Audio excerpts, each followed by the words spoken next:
Buenas noches, bienvenidos a Signo Pesos, la economía al alcance de su pantalla. Estos son los temas claves de hoy. Estudian mecanismos para posponer el pago de la prima de mitad de año. El gobierno nacional confirmó que analiza la propuesta hecha por gremios y empresarios para aplazar este pago. El panorama de las deudas de la nación para el 2020. Hoy en Signo Pesos le damos una mirada a los altos índices de endeudamiento del país, que según el ministro de Hacienda podrían ser los más altos de la historia al finalizar este año. La crisis del sistema de transporte masivo. Les explicamos por qué varias ciudades del país pasan por dificultades de financiamiento para operar durante esta época de cuarentena. Ampliamos en minutos.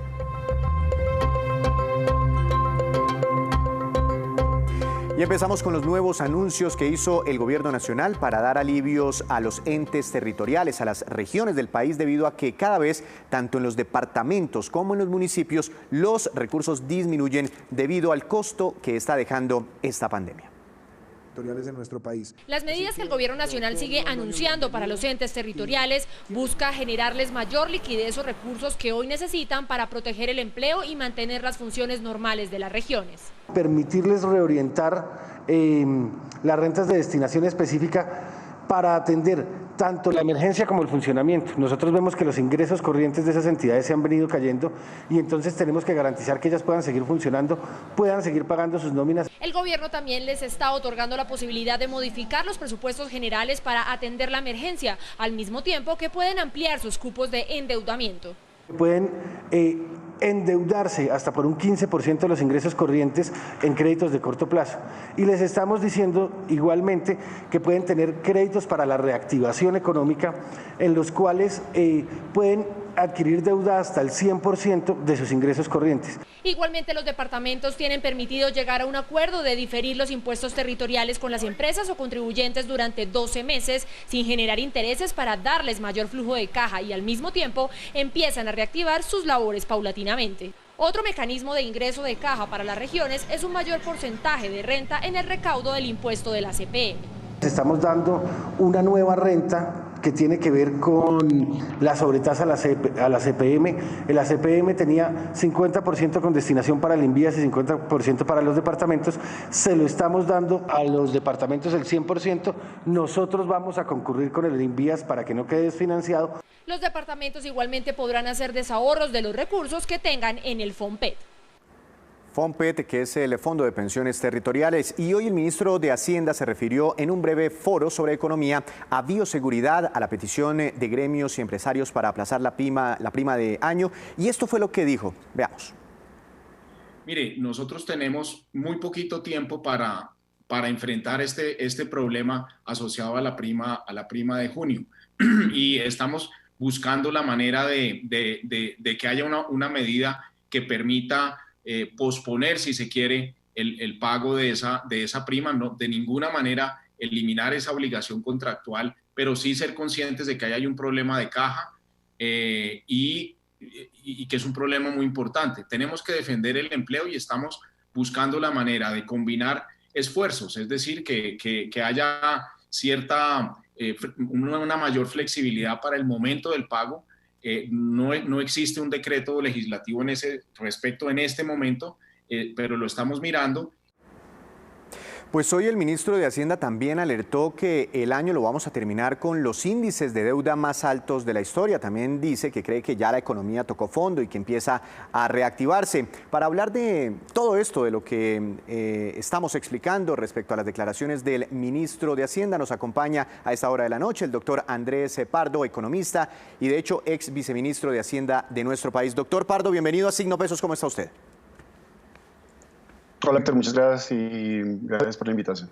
Doctor Pardo, no lo quiero comprometer mucho, pero usted conoce bien, usted trabajó con el ministro Carrasquilla hasta hace unos meses. Cuando él dice que estamos mirando algo, ¿es posible que eso se pueda convertir en una realidad? Porque inclusive pasó lo mismo con los subsidios a la nómina. Inicialmente el ministro dijo, vamos a mirar esa petición de los gremios y ya se convirtió en una realidad.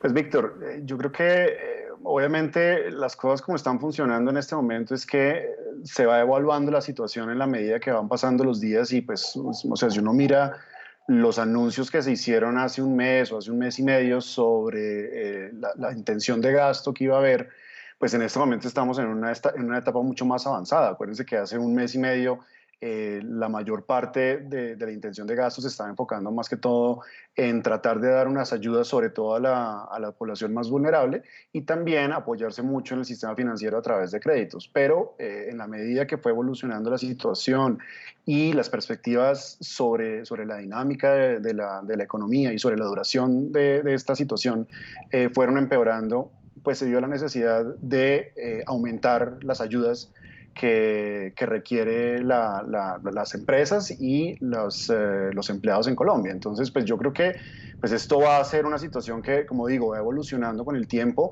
Me parece totalmente razonable que el ministro esté diciendo que se va a evaluar si vale la pena ver si de pronto se puede hacer algo más de lo que ya se está haciendo en este momento.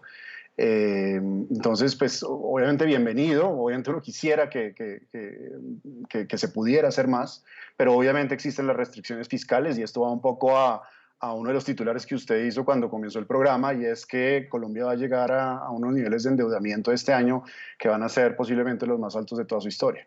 Ya le voy a preguntar, doctor Pardo, por ese tema del endeudamiento, pero es que esto le va a pegar muy duro a la gente, a los colombianos. Es un recurso sagrado, a mitad de año la prima y a final de año también la prima. Y uno creería, uno no conoce cómo es el funcionamiento interno de una empresa, pero que esos recursos se van ahorrando en el transcurso de los meses. ¿Por qué llegar a una medida como estas de embolatar? Bueno, no sé si la palabra sea embolatar, pero sí diferir ese pago en el tiempo. Sí, yo no diría necesariamente que se embolatar.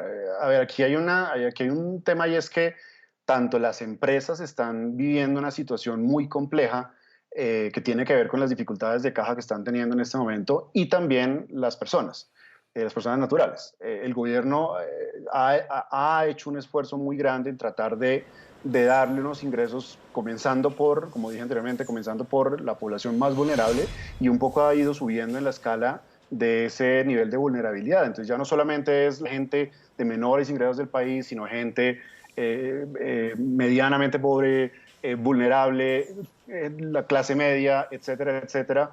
Y a eso un poco también va el tema de los apoyos que está haciendo el gobierno a tratar de apoyar el 40% del salario mínimo por cada empleado que hay.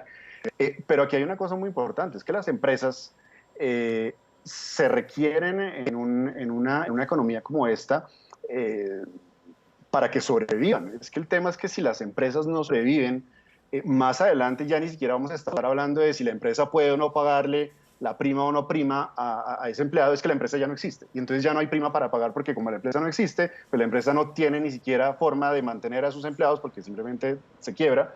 Y entonces, pues, las personas que estaban afiliadas a esa empresa o eran empleadas en esa empresa, pues simplemente no reciben su prima ahora ni nunca. Entonces, pues es un tema bastante complejo y de nuevo las empresas están teniendo una dificultad de caja muy importante y una de las cosas que está procurando el gobierno y que tiene que procurar el gobierno es lograr que se sobreviva en este espacio de tiempo en el cual la economía está viviendo por un bache muy brusco, muy fuerte de contracción económica. Doctor Pardo, usted que estuvo en el Ministerio de Hacienda, ¿por qué no nos ayuda a entender un poco los anuncios respecto a las entidades o a los entes territoriales? Por ejemplo, el alcalde de un municipio pequeño, Mesitas del Colegio, que no tiene un gran presupuesto, o muchos de los municipios pequeños de nuestro país, que son la mayoría, ¿qué pueden hacer con estos anuncios? ¿Qué pueden hacer con su presupuesto? ¿Cómo pueden manejar sus recursos ahora con estos nuevos beneficios del gobierno? Pues mira, Víctor, igual que le está pasando a las personas naturales, igual que le está pasando a las empresas, también las entidades territoriales están viviendo una situación muy compleja, porque sus impuestos también se les están cayendo, porque atender la crisis sanitaria implica unos gastos más altos que también no solamente comprometen al gobierno central, sino también a los gobiernos regionales. Y claramente, pues la disponibilidad de recursos en este momento pues, es muy compleja. Pues usted sabe, por ejemplo, que muchas entidades territoriales, muchos municipios tuvieron que aplazar los pagos de muchos de los impuestos que normalmente hacen para esta época, y eso implica entonces un sacrificio en caja que están teniendo las empresas. Entonces, el hecho de que el gobierno le esté dando unos recursos adicionales, unos esquemas adicionales a las entidades territoriales para que puedan tener mayores recursos, mayor caja en este momento para poder atender la crisis sanitaria y un poco sustituir esa caída de impuestos que están teniendo, ya sea porque la economía se está contrayendo y eso implica una contracción también en los impuestos, o también porque se están aplazando algunos pagos de impuestos y la gente, pues hay gente que no los va a poder pagar en el corto plazo. Pues le da un alivio también de caja a las entidades territoriales, por ambos lados, digamos, las dos medidas van un poco en ese sentido. Y tengo entendido que los municipios no pueden endeudarse libremente, sobreendeudarse, sino que hay unos límites, y esos límites subieron en las últimas horas con esas decisiones del gobierno, es decir, ¿pueden adquirir más deudas para atender la emergencia? Claro, por eso. Entonces, primero, los municipios se pueden endeudar ahora más con estas medidas, y adicionalmente también pueden echar mano a algunos de los recursos que están ahorrados en el FOMPET, que pues típicamente los recursos del FOMPET pues están ahorrados para atender los pasivos pensionales que se van a dar en los próximos 15, 30, 40 años o lo que sea, pero pues la plata está ahorrada ahí. Entonces, digamos, de nuevo, aquí lo que se le está dando es una posibilidad a las regiones para tener unos recursos de caja que en este momento, bajo condiciones normales, no los tendría, pero que los necesita, entonces se les está dando ese alivio por ese frente.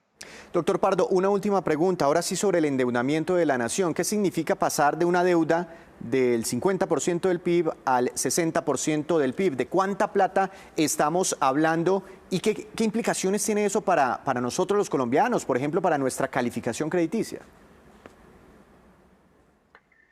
A ver, digamos, en números estamos hablando de que pasar de 50, 52% del PIB, que es más o menos el endeudamiento que había al cierre del año pasado, a unos niveles de casi 60% del PIB, estamos hablando que más o menos un punto del PIB corresponde a aproximadamente unos 10 billones de pesos. O sea que si estamos pasando de 52 a 60, digamos 8 puntos adicionales, estamos hablando de 80 billones de pesos más de deuda que está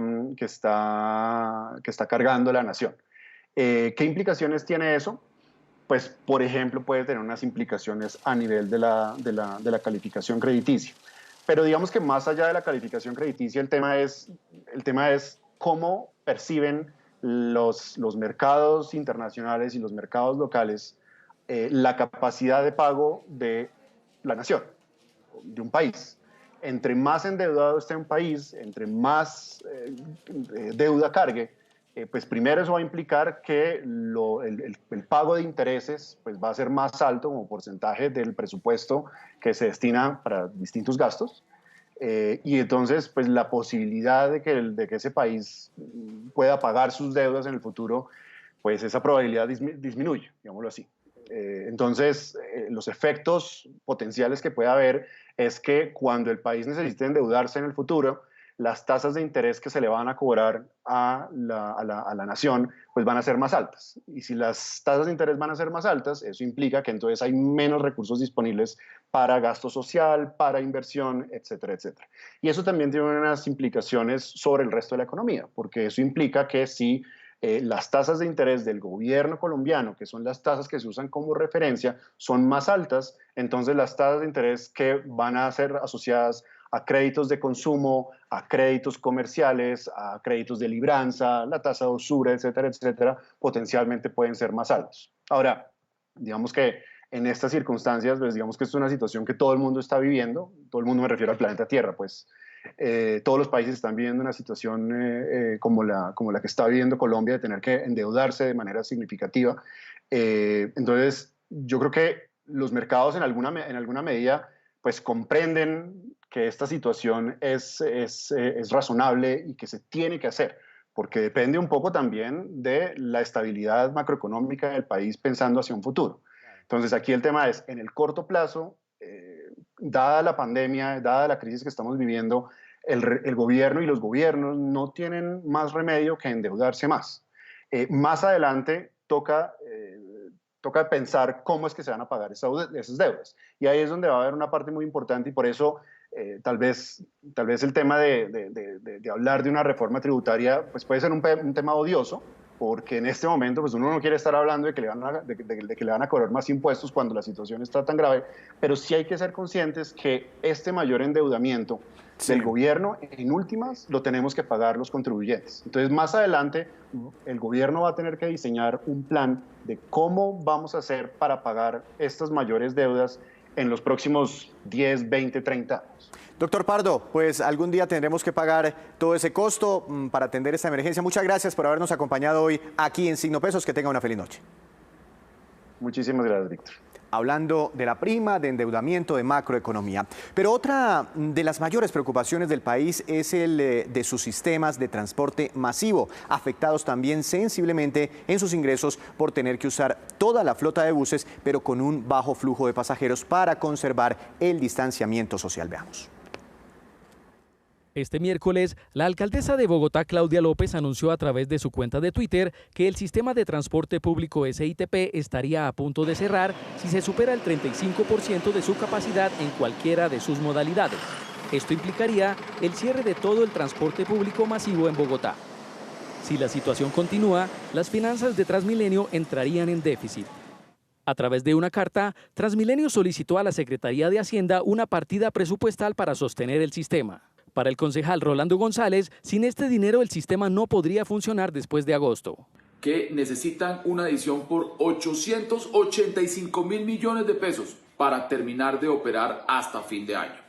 Después de la primera semana de agosto no habría plata para operar el sistema de transporte Transmilenio. Mientras tanto, los capitalinos usan otros medios de transporte. Es el mejor medio que hay, no contamina, evitamos subirnos a los servicios públicos. Por el ejercicio, ya que pues nosotros estamos en una ciudad muy grande, entonces hay largos desplazamientos. ¿Sí? Otros siguen usando Transmilenio. Y yo utilizo Transmilenio pues porque ahorita pues está vacío y es el único medio de transporte más rápido que hay en Bogotá. De acuerdo con Transmilenio, diariamente se refuerzan los protocolos de bioseguridad para los usuarios del sistema. Y operar el sistema de transporte masivo en esta época de confinamiento ha puesto en jaque las finanzas, por ejemplo, de Transmilenio y de otros sistemas del país. Para analizar este panorama y entender la situación económica, financiera de estas empresas, al final del día hacemos contacto con el doctor Fernando Rojas, experto en movilidad. Doctor Rojas, bienvenido a Signo Pesos. Muchas gracias por la invitación y muy contento de poderlos acompañar. Doctor Rojas, para empezar, explíquenos primero cómo está funcionando actualmente Transmilenio frente al total de su flota. Ok, en este momento como está funcionando el sistema es que tiene el 100% de su flota en circulación, pero por decisión del gobierno nacional hay un límite máximo de ocupación del 35% de esos buses.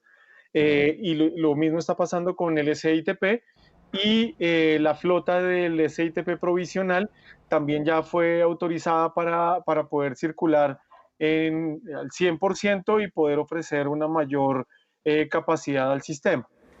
Entonces eso implica mayores costos de operación y una menor taquilla porque solo pueden operar con máximo el 35%. Así es, sí, porque yo tengo que pagarle a los operadores por la circulación de toda la flota que está sacando, los buses, los conductores, la gasolina, mantenimiento, todo como si estuviera funcionando normalmente, pero yo solo recibo hasta el 35% de la gente que me está entrando, que me puede entrar al sistema. Eso significa que tengo menos plata, menos ingresos para poder cubrir unos costos fijos que tengo diariamente. Este no sería un problema exclusivamente de Bogotá. Otros sistemas de transporte masivo en el país también estarían pasando por estas dificultades, ¿no? Sí, así es. La situación se ve en Bucaramanga, en Barranquilla, en Cartagena, donde el transporte se tiene que ofrecer normalmente. Los pasajeros obviamente no están moviéndose como estaba antes y eso obviamente genera unos efectos negativos en las finanzas de los gobiernos de la ciudad. pero eso hay que agregarlo, que cerca del 60-70% del transporte público en Colombia es informal. Eso significa que son personas que viven del día a día, que viven de recoger el pasajero todo el tiempo, y si no hay pasajeros, pues obviamente no hay plata, y eso significa que tenemos también un problema gigantesco en términos sociales, no solo de pasajeros, sino también para las personas que viven del transporte. Claro. ¿Y cuál sería entonces la solución de financiamiento? ¿Más créditos, más cupos de endeudamiento, sin tener claro, por ejemplo, todavía el panorama de los ingresos? Mire, yo creo que aquí hay dos cosas que debe tener presente. El primero es que en el momento en el que el gobierno nacional está anunciando estos créditos, básicamente es para que las ciudades, los gobiernos locales, pues terminen pagando esa plata más adelante, ¿cierto? Entonces, en este momento estamos comprando tiempo. Yo creo que es importante que se reformule la forma en que funciona el transporte público en Colombia, porque como está, no es viable ni para las ciudades ni para las empresas que prestan el servicio. Creo que este es un momento de cambio, de transformación, en el que es necesario que ese negocio que durante más de 70, 80 años ha funcionado, básicamente a partir de demanda y de buses, se piense de una forma diferente para evitar que esta crisis de salud se vuelva un problema más de fondo para las ciudades en el mediano y largo plazo. Pues muy delicado el panorama. Le agradecemos al doctor Fernando Rojas por comentarnos esta situación sobre la crisis del sistema del transporte masivo en el país. Hacemos una breve pausa, pero cuando regresemos, espere. El negocio del gas natural licuado en la movida empresarial. Ya llega Juan Fernández.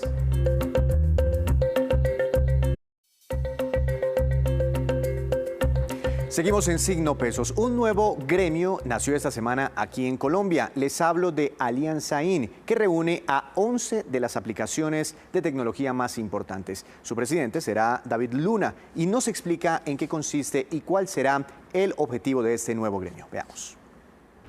En estos tiempos, la innovación y la tecnología han sido vitales para el personal médico, para conectarnos, para acceder a servicios, comprar comida, transportarnos. También para poder trabajar y aumentar ingresos, para cuidar la salud.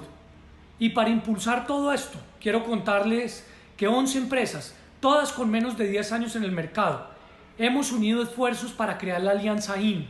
Ahí van a estar reunidas Bit, Cabify, Didi, Domicilios.co, Green, GoCap, Mensajeros Urbanos, Movo, Polymat, Rappi y Uber, unidos para generar soluciones de impacto social, de impacto económico.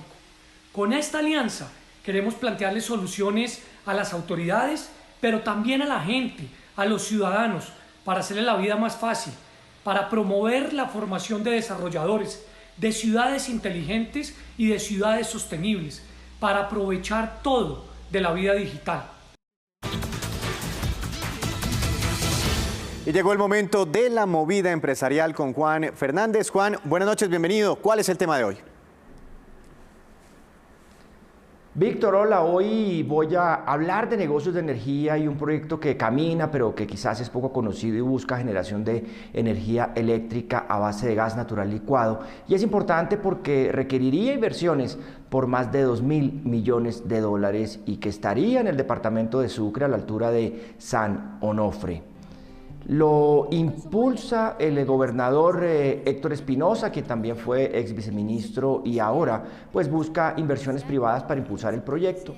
BNA Américas precisa que es un proyecto que estará en un área industrial de unas 10.000 hectáreas en las inmediaciones del municipio de San Onofre y que incluye una terminal de importación de gas natural licuado y una zona de fondeo para unidades de almacenaje flotante de gas natural licuado. Tendría también en su primera fase una capacidad de almacenamiento de 550.000 metros cúbicos para generación eléctrica. Estos proyectos permiten importar gas, traerlo de otros países. ¿Puede ser tal vez uno de los proyectos más ambiciosos, Juan, de América Latina en materia de gas natural? Sí, Víctor, sin duda, y hablo de ese proyecto porque es quizás el más ambicioso del país en gas natural licuado. Detrás está la compañía, o estaría la compañía Generación e Interconexión Eléctrica del Pacífico, con sede en Panamá. Lo financiaría en ese marco del gobierno que busca pues, impulsar las inversiones de gas natural en medio de una demanda interna creciente de combustibles fósiles. Es un negocio planteado para depender del mercado desregulado, para negociar directamente acuerdos de unos 15 años con grandes consumidores industriales y comerciales, y que tomaría ventaja de los precios relativamente bajos del gas natural en comparación con otras fuentes de energía. Juan, ¿y existen otros proyectos de ese tamaño?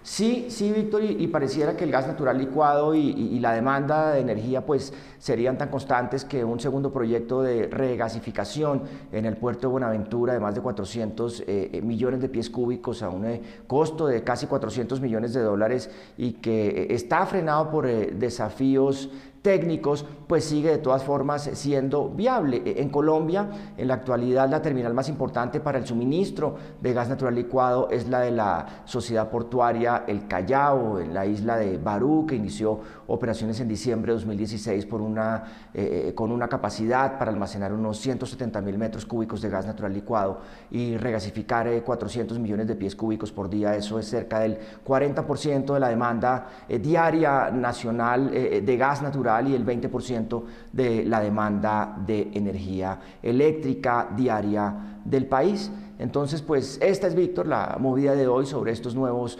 proyectos de gas natural licuado con inversiones millonarias que se mueven en el país, Víctor. Gracias, Juan. Lo esperamos mañana con otra movida empresarial. Y con esta información hacemos una breve pausa. Ya regresamos con los indicadores económicos, con la cifra del día, con más noticias económicas. Y esta es la cifra económica del día, 7.034, y corresponde al número de prestaciones que las ARL han reconocido a trabajadores pertenecientes al Sistema General de Riesgos Laborales afectados por la pandemia.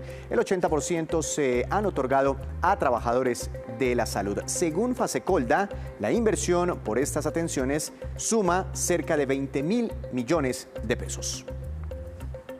Y esos son los indicadores económicos que usted debe conocer antes de irse a dormir. La tasa representativa del mercado que regirá mañana en el país será de 3.774 pesos con 25 centavos, cayó 29 pesos con 87 centavos. El petróleo de referencia Brent para Colombia subió 0,73%, se ubicó en $36 con un centavo por barril. El precio interno del café colombiano bajó y quedó en promedio a 1.038.000 pesos por carga. El índice Colcap de la Bolsa de Valores de Colombia tuvo un retroceso de 0,58%. La acción que más subió fue la de Mineros, con una ganancia de 2,65%, y la que más bajó nuevamente Avianca, que tuvo un fuerte retroceso cercano al 28%. Y antes de despedirnos, los dejo con este dato. La Alcaldía de Bogotá confirmó la ampliación de las fechas de pago de sus impuestos distritales. Así las cosas, por ejemplo, el impuesto predial se podrá pagar hasta el 14 de agosto, inclusive con un 10% de descuento, y hasta el 11 de septiembre de este año sin descuento. Así terminamos por hoy. Mañana los esperamos con una nueva emisión y toda la información económica que usted necesita saber. Esto es Signo Pesos. Recuerde, la economía al alcance de su pantalla. Buenas noches.